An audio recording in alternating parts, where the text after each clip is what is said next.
After cleaning the pool, can you come to my room? The neighbor asked, her voice casual yet oddly weighted. He paused, towel slung over his shoulder, sunlight rippling across the water he'd just finished skimming. The request landed between them like a pebble dropped into still water, small, but the circles spread fast. He was a practical man, the kind who fixed things quietly and left before thanks became awkward. Helping her with the pool had been simple enough. The pump had clogged, the tiles needed scrubbing, and summer heat made favors feel lighter than promises. Still, the way she looked at him now, half smile, eyes searching, made him answer carefully. "Sure," he said after a breath. "If you need something." Her house always surprised him. From the street it looked modest, shaded by jacarandas. Inside it was orderly, warm, touched with details that spoke of intention rather than display. He followed her down the hallway, noticing the framed photographs, travel snapshots. Her dog curled in sun, a graduation cap perched crookedly. The room she led him into wasn't dramatic, just a bedroom with an open window. White curtains breathing in the breeze. She closed the door gently, as if sealing out the noise of the day. "I wanted to say thank you," she said, turning to face him. "And to ask you something." She hesitated, then laughed softly, the sound breaking her own tension. "I don't usually ask for help like this." He leaned against the dresser, hands open, listening.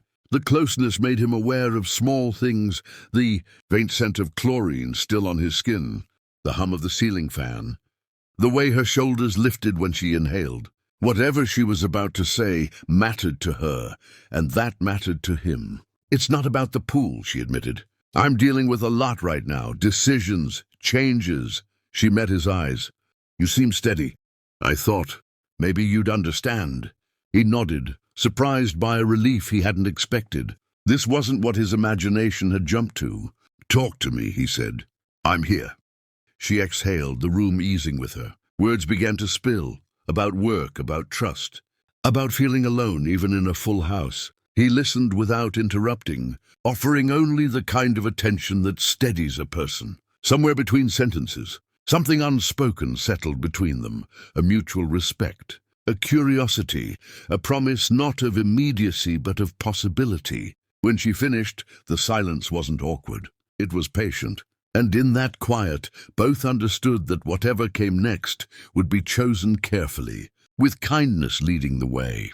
They sat on the edge of the bed, not touching, the space between them filled with things neither felt the need to rush. Outside, a breeze nudged the curtains, and the late afternoon light softened the room. He noticed how her hands folded and unfolded in her lap, a habit born of nerves, and he mirrored her calm without trying to fix anything. "I didn't expect to say all that," she admitted, offering a small, embarrassed smile. "I guess I just needed someone who would listen without judging." "That's not a burden," he replied. "It's a gift, being trusted." He meant it.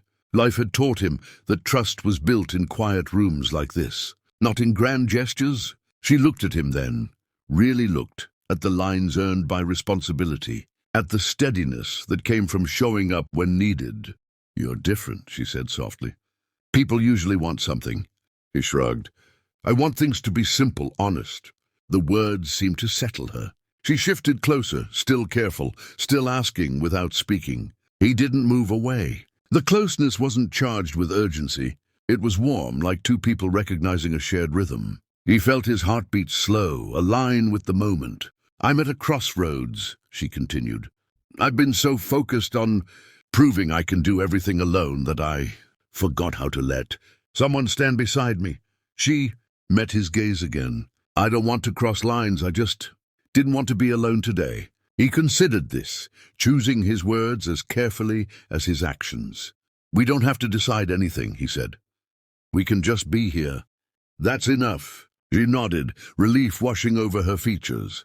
"That's more than enough." They talked then about small things, music that lingered in memory, the comfort of routines, the courage it took to change direction. The conversation flowed easily, laughter appearing where tension had been. At one point she reached for a glass of water, and their fingers brushed. The contact was brief, accidental, but it carried a spark of awareness that made them both smile. As dusk settled, the room dimmed to a softer palette. He stood not abruptly, signaling respect for the moment. "I should head out," he said. "But if you ever need help, pool or otherwise, you know where to find me." She rose too, stepping closer than before. "Thank you," she said, her voice steady now, "for hearing me." They shared a look that said, more than words could, an understanding, that this wasn't an ending, but a careful beginning. He left the room feeling lighter, the kind of lightness that comes from doing the right thing at the right pace. And she watched the door close, smiling to herself, knowing that some connections are strongest precisely because they are unforced. The next morning arrived quietly, wrapped in a pale blue sky and the promise of ordinary routines. He returned to the pool to finish a few final checks, working with the same steady focus as before. Yet something had shifted, an ease he hadn't felt in a long time. He caught himself smiling at nothing, then shook his head and laughed under his breath. She watched from the kitchen window this time, coffee warming her hands. The courage she'd borrowed the night before hadn't faded. It had settled into clarity. When he finished, she stepped outside, sunlight catching the edges of her hair. "Good morning," she said. "Morning," he replied, wiping his hands on a towel.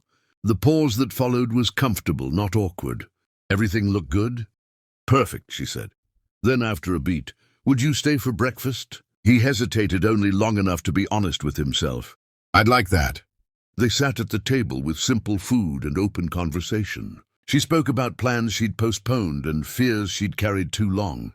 He shared stories about learning patience, about choosing care over haste. There was no rush, no labels, just two people aligning their steps. Later, as he prepared to leave, she walked him to the gate. "I'm glad I asked you to come upstairs yesterday," she said, meeting his eyes. "Not for what people might assume, but because it reminded me how good it feels to be seen." He nodded. "I'm glad you trusted me." She took a breath, then said what she'd been holding. "I don't know where this leads, but I know I want to find out slowly." A smile curved across his face. "Slow works for me." They agreed on nothing grand, just a walk that evening. A conversation continued. As he walked away, the neighborhood felt brighter, familiar paths edged with possibility. That night they strolled beneath streetlights, talking about dreams without turning them into demands. When laughter came, it was easy. When silence fell, it was welcome. He realized that what mattered wasn't a dramatic turn, but the choice to show up again, kindly, patiently. At her door they stopped. She reached out, not to pull him closer, but to rest her hand on his arm. "Thank you," she said again, meaning something deeper this time. He covered her hand with his. "Anytime." They parted with a promise unspoken yet understood, to keep choosing respect, to let trust lead, and to allow whatever grew between them to do so at its own pace. Sometimes, the most meaningful beginnings are the ones that don't announce themselves. Quiet, steady, and true.